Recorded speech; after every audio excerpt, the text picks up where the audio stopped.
Have you ever wondered why some women do not simply catch a man's eye? They capture his soul. It is not beauty alone, nor clever words, nor the calculated games that so often pass for attraction. It is something deeper, older, more primal, an unseen rhythm in the psyche that calls forth his longing as if it had always been there, waiting to be awakened. A man may not understand why her presence lingers in his mind long after she is gone. He may search for logic, for reasons, but he will find none. What he feels is the pull of archetypes, the eternal feminine energies that live in the collective unconscious, the same forces Carl Jung spoke of when he described anima and shadow, soul, image and projection. These are not mere traits. They are living patterns of energy that breathe through her, speaking a language older than civilization, older than names. The first energy moves like moonlight, soft, mysterious, and untouchable. It is the energy of the woman who does not explain herself. She walks in a world of her own making, and he senses it in every glance, every measured silence. She is not in rebellion, nor does she obey. She simply exists in sovereignty. This unsettles him, because his ego, used to control, finds no handle to grasp. In Jungian terms, she awakens his anima, the part of him that is fluid, intuitive and feeling. She draws it out, not by demand, but by being the mirror in which he sees what he has neglected in himself. You may think the way to hold a man's attention is to give more, explain more, prove more. But the truth is, when you overexpose yourself, you strip away the sacred unknown that magnetizes him. The feminine that awakens obsession knows the art of remaining partly veiled, allowing him to lean in, to wonder. This is not manipulation. It is nature's own law of polarity. The moon never chases the tide, yet the tide always returns. The second energy burns low and steady, like an ancient flame, the kind that warms a home in the dead of winter. This is the energy of grounded presence, the woman whose emotional field is calm even in storms. Men, whether they know it or not, are drawn to this like wanderers to a hearth. In a chaotic world, her steadiness becomes rare medicine.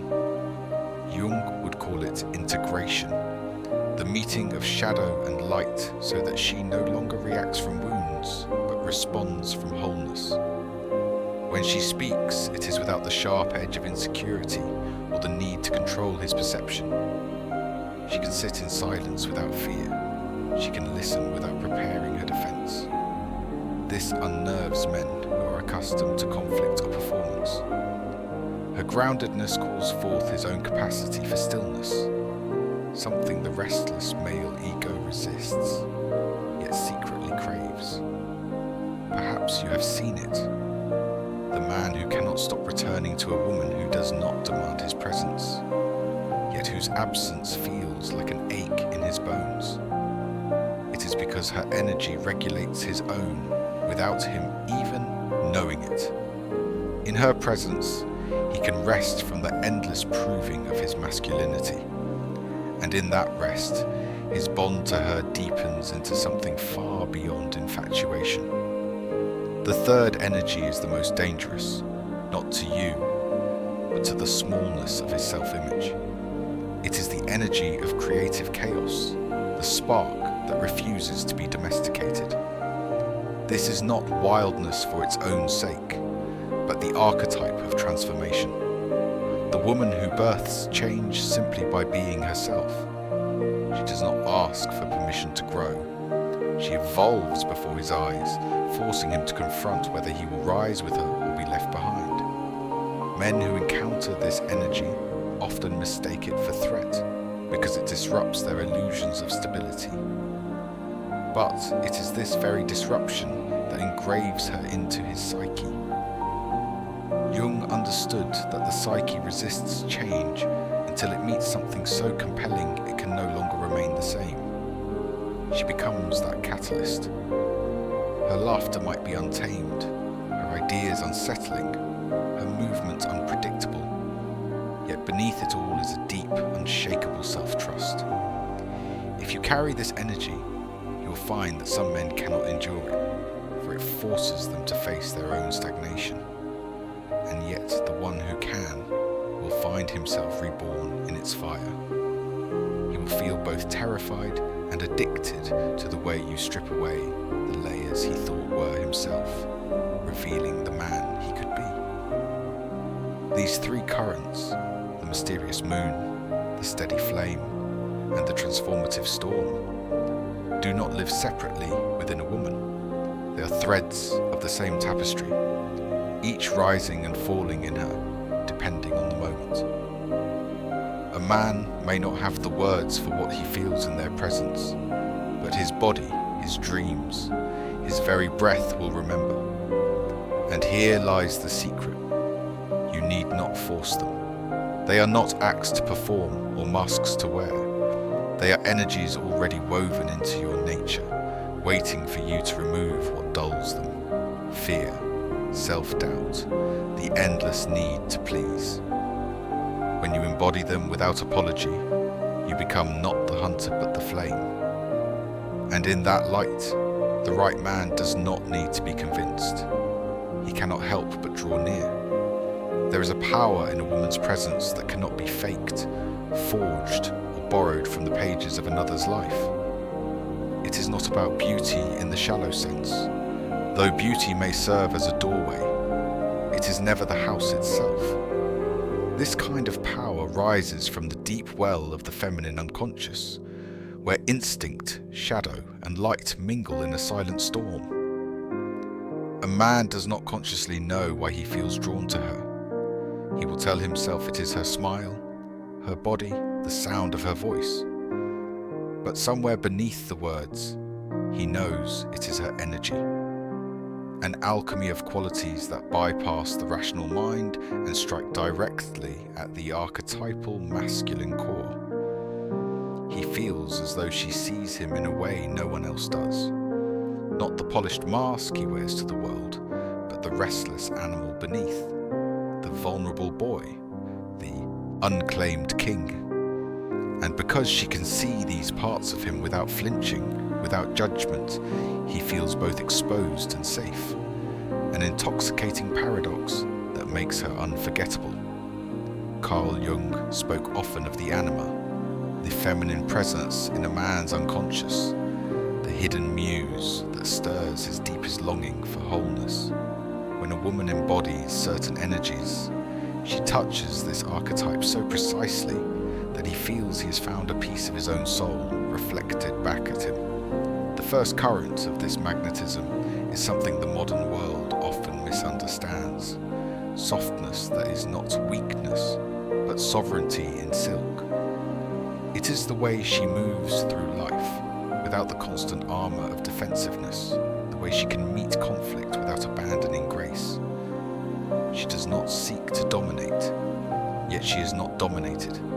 Her power lies in her refusal to be pulled into the frantic, anxious pace of those around her. Like water, she shapes her path without force, yet no rock can resist her over time. Men feel this softness not as submission, but as a mysterious absence of resistance, a signal to the unconscious that she is deeply rooted in herself.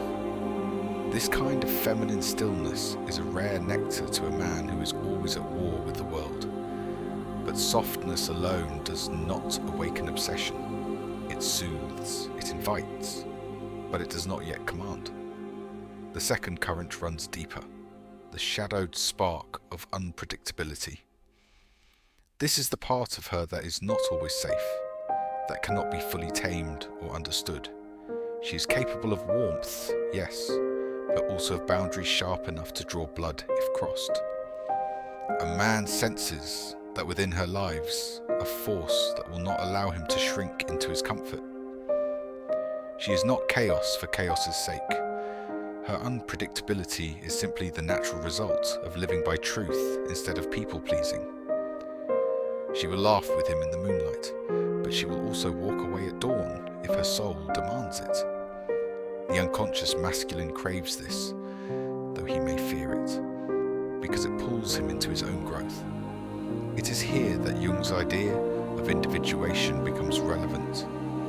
A man cannot become whole by surrounding himself only with what soothes him. He must also confront what challenges him, what disrupts his complacency. When a woman carries both tenderness and fire, she mirrors the complexity of his own inner feminine, soft enough to heal, strong enough to disrupt.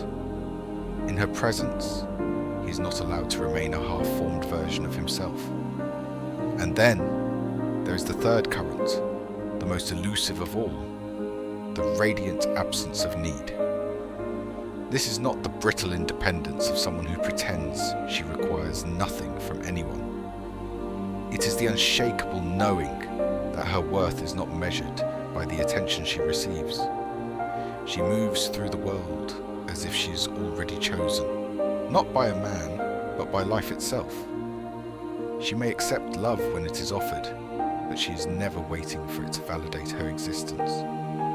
This lack of hunger is magnetic because it is rare. Most men are accustomed to the subtle pull of expectation in relationships, the silent pressure to be a source of constant reassurance. When he meets a woman who does not require this, it creates a psychological inversion. He begins to crave her validation because it is never assumed, never guaranteed.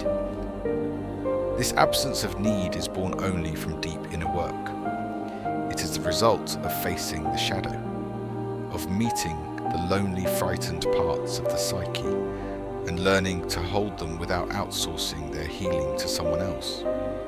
A woman who has done this work stands in a category of her own, an archetype the ancient stories recognized as the queen, whose throne is not offered to anyone who simply asks.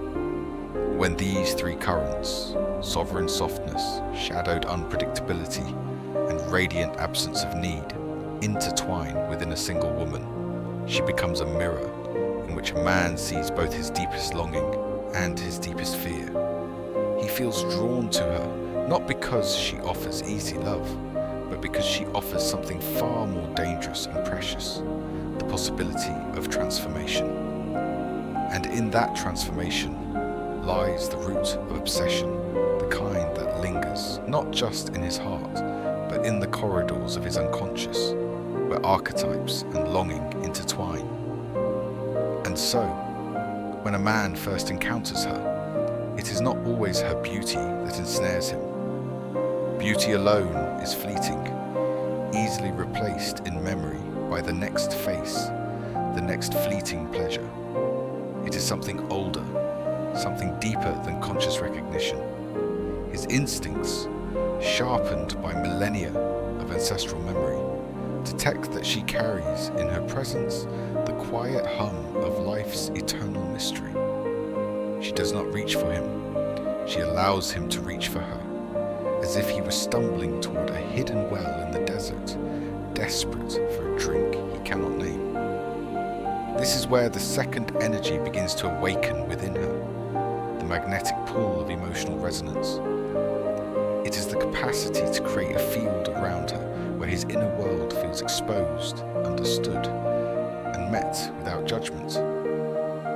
A man is not obsessed because you love him. He is obsessed because in your presence, he encounters pieces of himself he never knew existed. This is not the sugary comfort of flattery or constant agreement.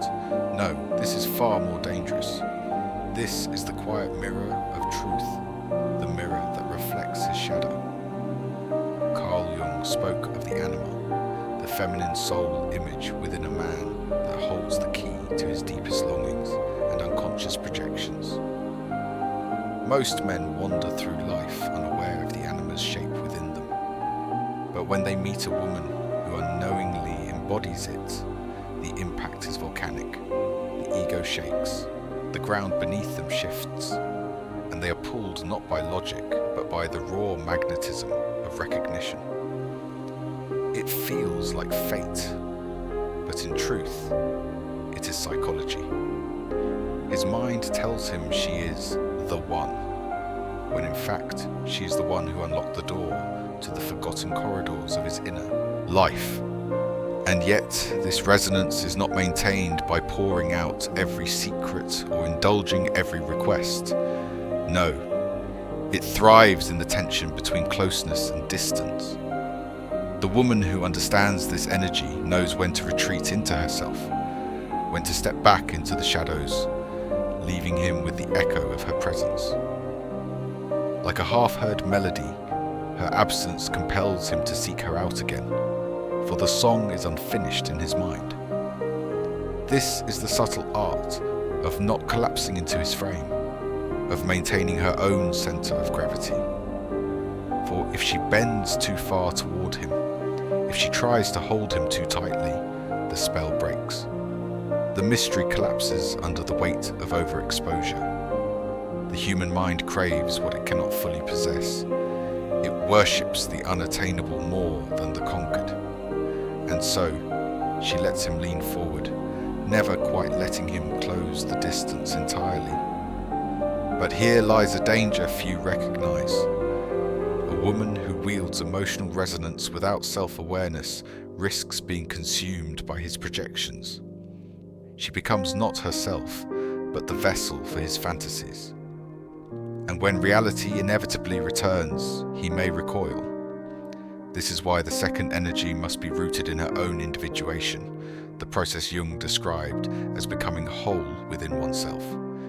She must know her own shadow, face her own depths, so she is not lost inside his. The Stoics understood this too. Marcus Aurelius wrote, "Be like the promontory against which the waves continually break, but it stands firm and tames the fury of the water around it." Emotional resonance is not about dissolving into another. It is about becoming the steady ground upon which his inner storms can crash without breaking you. When she masters this, she does not merely awaken his desire. She becomes the axis around which his chaotic inner world spins, seeking balance. He will begin to crave her not as an ornament to his life, but as a necessary element of it. And still, she will not surrender her freedom. That refusal, not out of cruelty, but out of reverence for her own soul, becomes the very flame that fuels his obsession. You can almost see it in his eyes, the way he studies her, searching for the map to the place where she hides the key. But she will never give him the entire map. That is the nature of the dance. He must wander through the labyrinth, both tormented and exhilarated by the chase. And as he does, he grows. The woman who awakens this kind of obsession does not keep a man as he is. She forces him, by her very existence, to evolve. And yet there's a third energy, one rarer still, one that turns fascination into something nearly unbreakable. Without it, the first two may ignite desire, but the fire may not last. With it, however, the flame can burn for years, even decades. This final energy is not about how she appears to him, but about what she awakens within him, that even he does not understand. It is not the warmth of resonance, nor the shimmer of mystery. It is something far more primal and far more dangerous. And so, the dance deepens.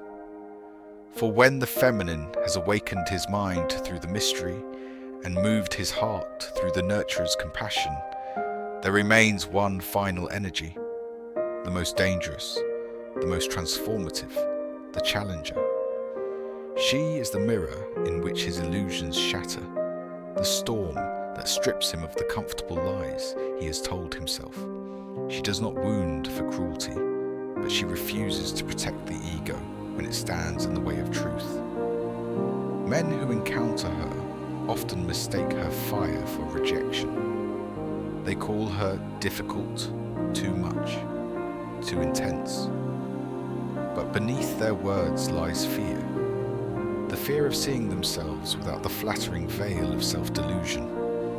In Jungian terms, she activates his shadow, the dark, repressed side he would rather keep buried. And yet, it is this confrontation that can ignite a man's deepest obsession, for she is the only one who does not allow him to remain small. The challenger is not reckless. Her power lies in discernment. She does not fight for dominance, but for authenticity.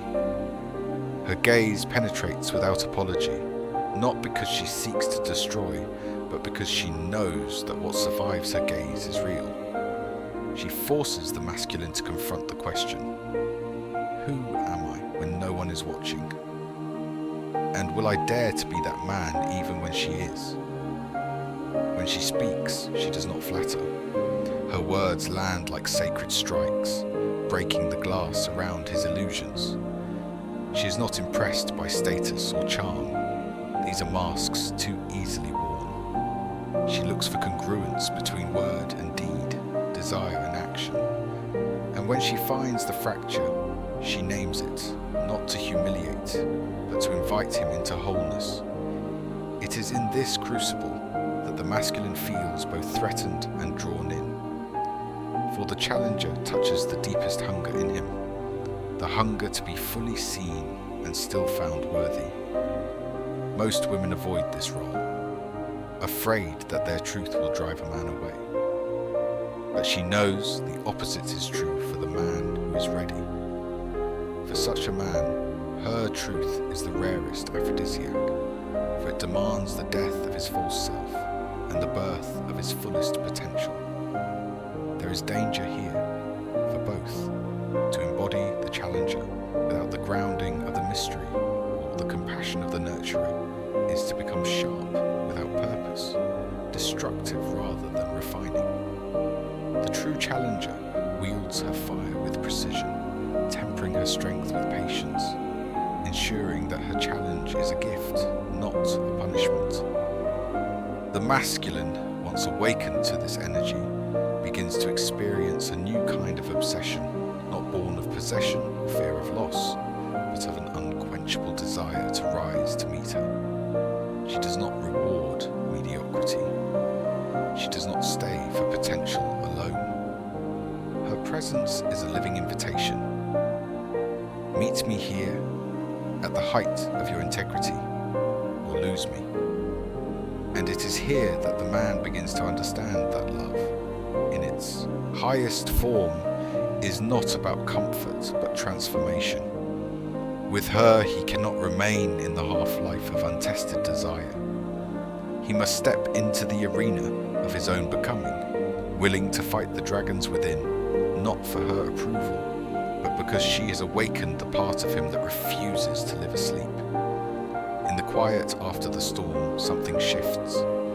He begins to see that her challenge was never about power over him, but power within him. And in that recognition, his obsession takes root in the deepest soil. Not the craving of a man who fears losing her, but the devotion of a man who knows he can never find another like her. For she has not only awakened his attraction, she has awakened his destiny. Yet the challenger does not linger for the man who cannot rise. She's unafraid of solitude, for she understands the greater betrayal is to abandon her own truth in the name of attachment. And this, paradoxically, is why she lingers so vividly in his mind. The woman who can love fiercely, yet walk away without hatred, plants herself in the marrow of a man's memory, haunting him long after her absence. In her presence, he learns that the highest feminine energy does not ask for submission nor surrender. It asks for partnership between equals. She is the crucible in which the boy becomes the man, the mirror in which the mask falls away, the voice that whispers, "Rise," or be forgotten. But even this energy, for all its power, is not meant to dominate the others. Alone, it can scorch the earth. Balanced with the mystery and the nurturer, it becomes alchemy, the rarest combination that turns simple attraction into a lifelong, soul-level obsession.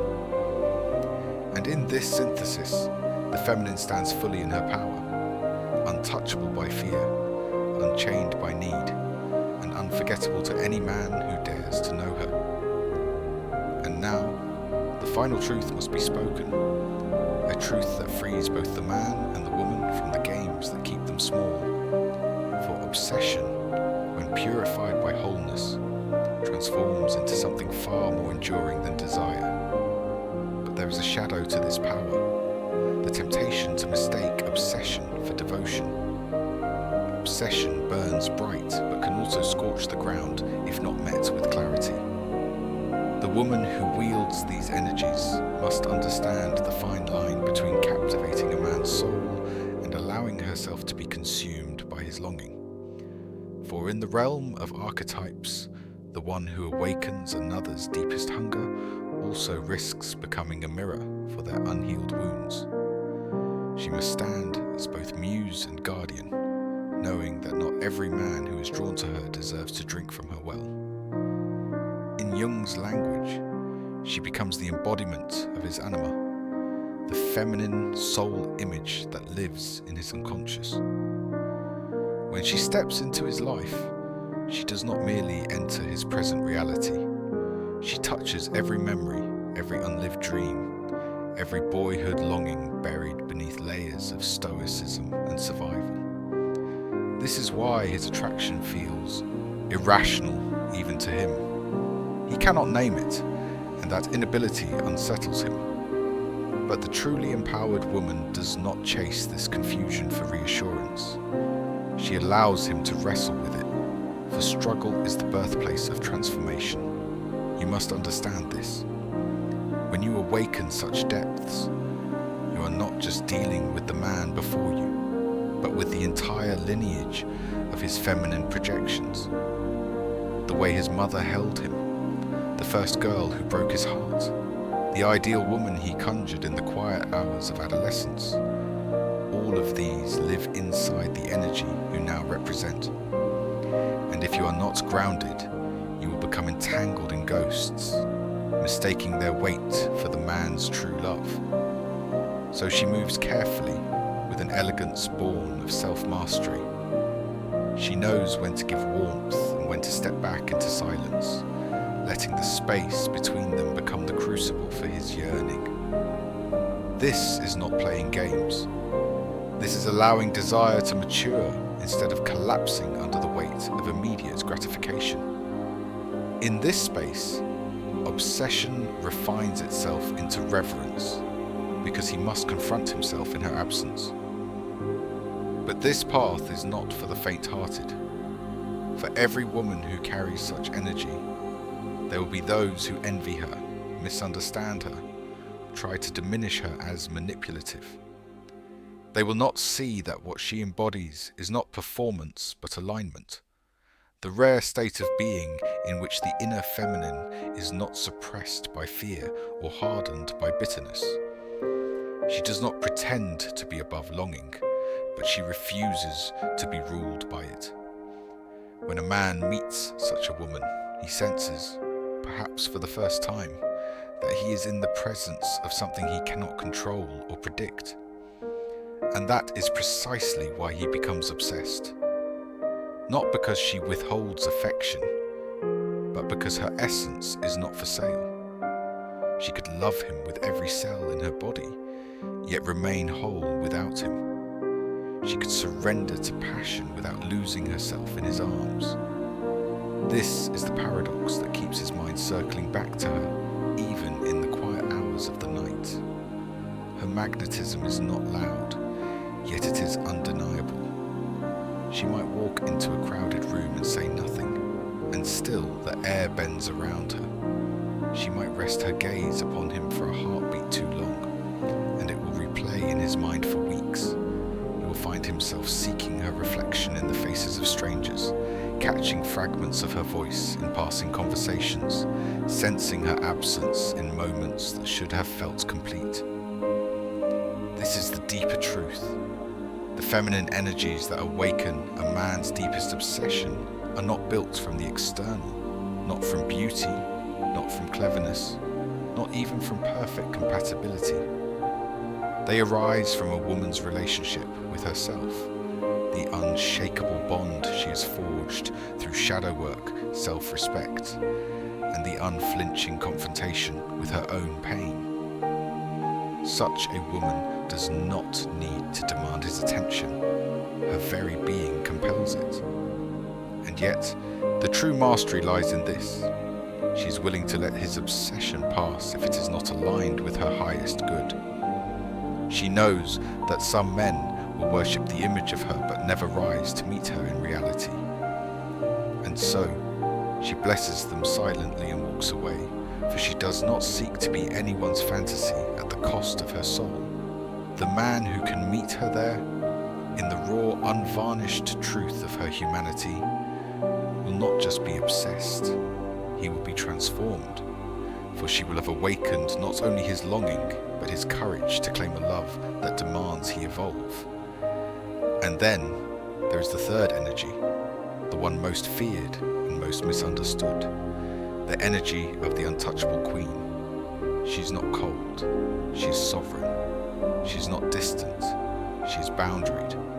Her love is not free for the taking, it is earned through the rarest currency, the man's own evolution.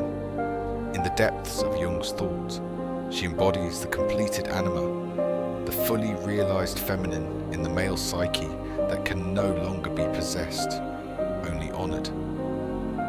She stands as a mirror to the man's truest self, forcing him to confront the places where his boyhood fantasies end and his manhood must begin. She awakens not through seduction, but through the revelation of her own self-sufficiency, the radiant proof that she is not waiting for rescue, nor is she chained by the need to be chosen. Such a woman lives in alignment with a deeper order.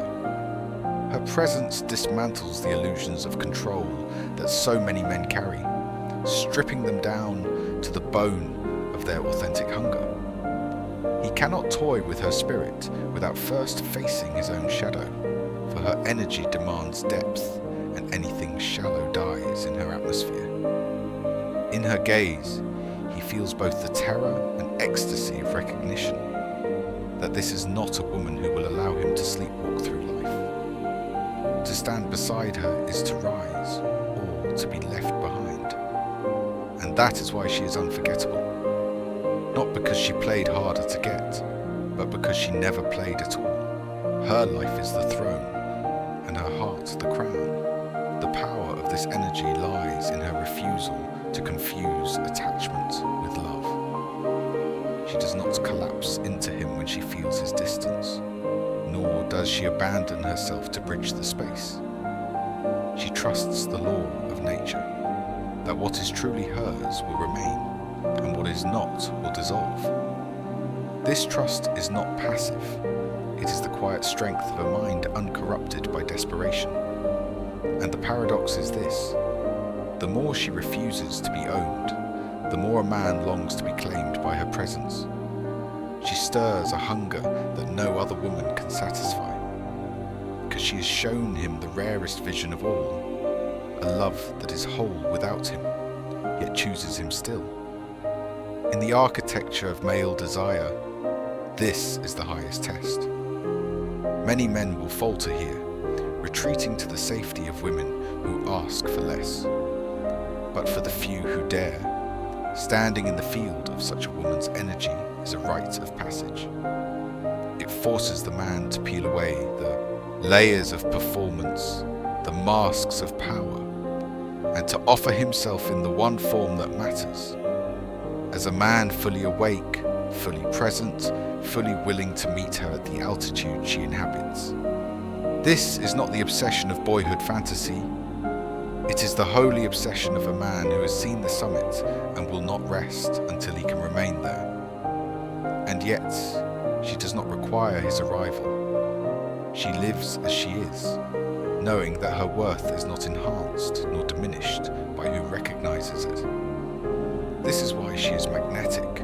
Her energy speaks to the primal truth in every man, that love is not about possession, but about expansion. In her presence, his heart remembers what it has always known, that he was never meant to conquer her, but to rise beside her. The union of these three feminine currents, the mystery that evokes pursuit, the vulnerability that awakens protection, and the sovereignty that commands respect, is not a formula to be memorized, but a state of being to be lived. Together they form the trinity that stirs the deepest obsession in a man, not because she has learned to manipulate his desire, but because she has learned to embody her own wholeness. Jung would say she has integrated the shadow and the light, becoming the anima incarnate, the archetype that lives not in fantasy, but in the flesh. And when she walks in this truth, she knows the final secret, that the goal was never to awaken his obsession, but to awaken her own life. For the woman who masters this dance no longer asks, "Will he choose me?" She already knows the answer. She chooses herself. And in doing so, she becomes the kind of woman who could choose him, but never needs to. The woman who knows her worth doesn't chase, she chooses.